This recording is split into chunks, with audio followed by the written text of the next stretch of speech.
Steve, over the past few decades, there has been a move to privatize or move public services from the nonprofit sector to the for-profit sector. Where do you draw the line on privatizing public services? Well, I'll tell you this, I'm not in favor of it, okay? Public services do not lend themselves to profit-making motives.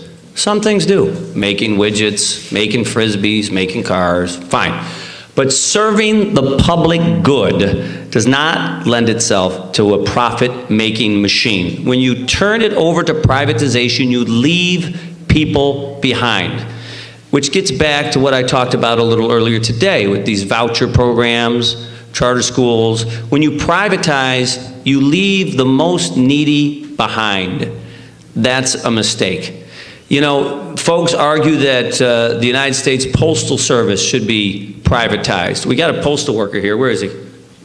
We talked earlier today.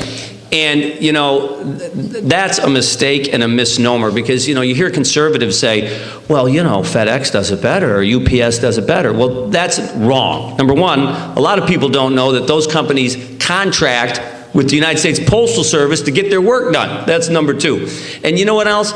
The United States Postal Service is operating with an albatross around its neck that FedEx and UPS aren't. And you postal workers know what I'm talking about. They had to set aside $75 billion today to cover pensions for people who aren't even born yet.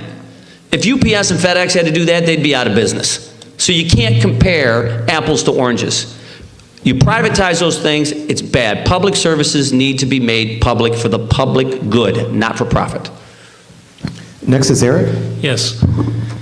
We have to understand who benefits from privatization. I think we do. Those who have a lot of money. Wall Street would benefit.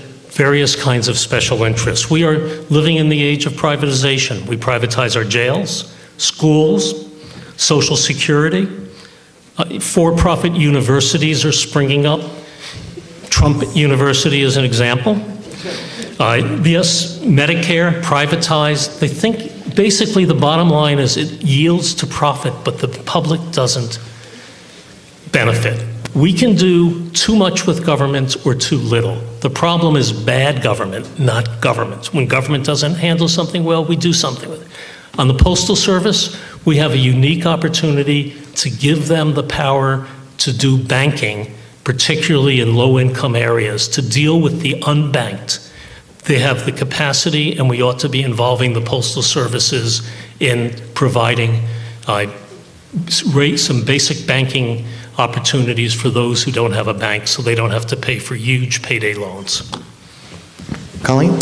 I don't support privatizing public jobs. I think, you know, Eric brought up a good point with schools. I mean, we look at, you know, the charter schools that have come in all over this country and taken kids out of the public school system, and there is zero evidence that they're getting any better of education or that they're providing our students with anything that they wouldn't have received in the public schools. I think if we look at Social Security, I mean, talking about privatizing Social Security, I mean, if we had privatized Social Security under the Bush administration, there'd be nothing left because of what happened on Wall Street in 2008. So I think it's imperative that we keep the private sector, private, the public sector public, and that's what I will continue to work on. Okay, 1 minute rebuttal, Steve. No rebuttal. Eric? None. Colleen? Nope. Do you want to no, rebut yourself? Rebut myself.